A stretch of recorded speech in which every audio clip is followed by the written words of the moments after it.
Hey all, it's your girl Aaron, and I wanted to talk a little bit about authoritarian social relations.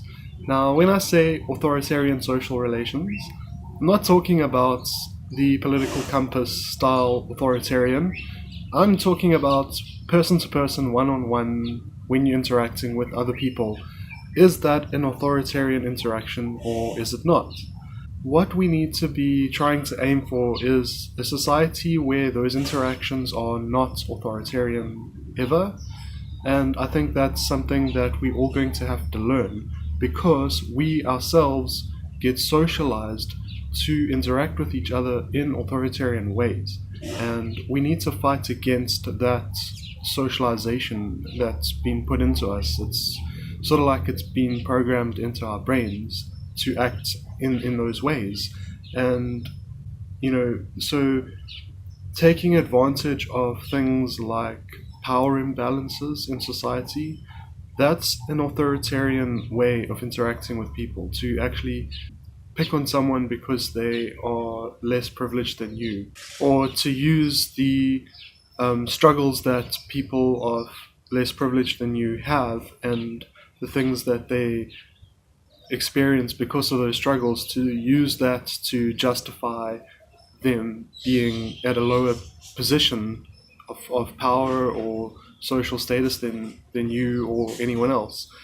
And I think capitalism is a system that loves to have social stratification. It loves to have people at many different levels of privilege because then it has more marketing opportunity. It can market people at position here and then people at position there, and it can create different identities for them and give them excuses as to why they are where they are and what they can do to fix it through obviously interacting in monetary transactions, which is the goal of capitalism. So I think that capitalism being something that the whole world is just bought into, I think that's also a symptom of the fact that we're brought up into a world where we're taught to interact with each other in authoritarian ways.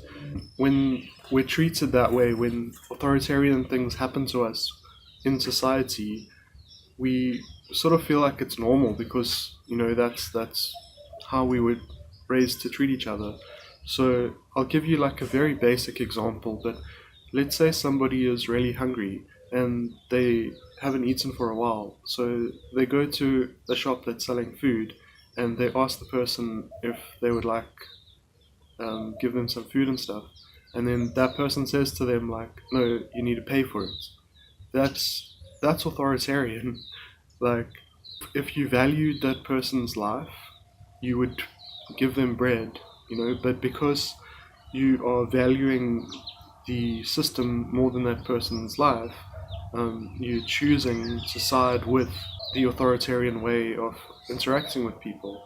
And maybe that is because you need to make profit for yourself so that you can in turn get your own bread.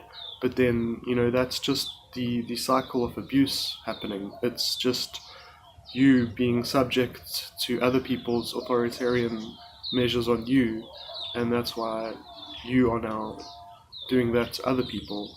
And there isn't actually an easy answer. Like, even if we can identify the problem, it's going to take a lot of organizing, a lot of people who are connected to each other.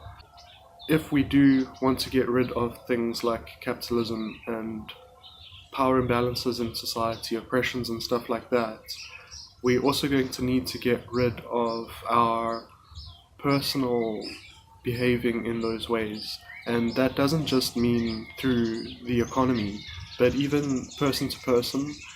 When you are interacting with someone, and let's say you disagree about something, if you try to force them into agreeing with you or doing what you want them to, that's authoritarian.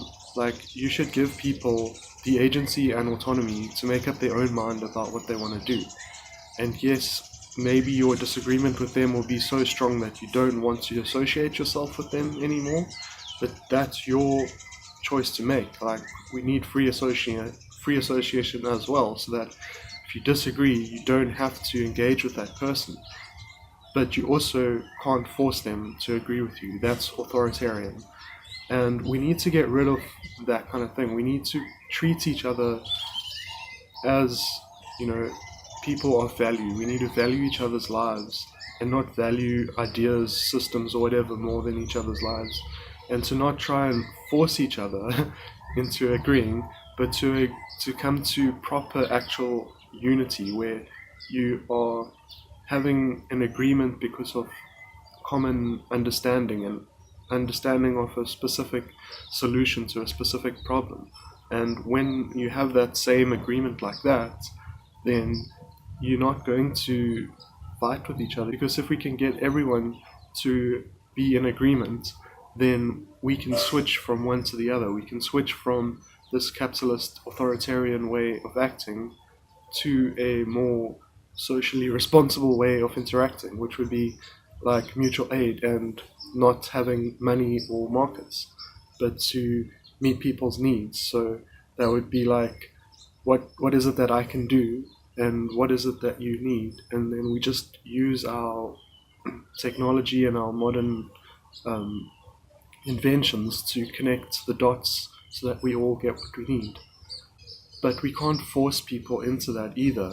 And I think it would be very dangerous to force people into that, because if you tried to force people into that and they didn't actually see the benefit in such a system, they'd always be tempted to try and implement the old system again. And then we're going to be in this perpetual state of conflict between people that want to do it one way and people who want to do it the other way. I think there is actually a way we can prove that a certain way is better than another. I don't think it's just a matter of opinion. I think using money, markets, and authoritarian relations can be proven to be a worse way of doing things than doing things in an egalitarian and social way. And so if I'm correct about that, which I believe I am, then surely we can get everyone to agree to that. And the only people who should disagree are maybe the top 1% who would actually see a decline in their standard of living. But for everyone else, it would be a net positive in their standard of living. And so it's a case of educating people and stuff. It's a case of fighting against the lies and against the ideologies that are giving people narratives that are not linked up to the evidence, that are giving people ideologies that excuse being abusive to one another.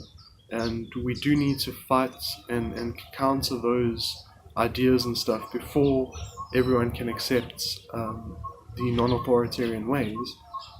But if you consider yourself to be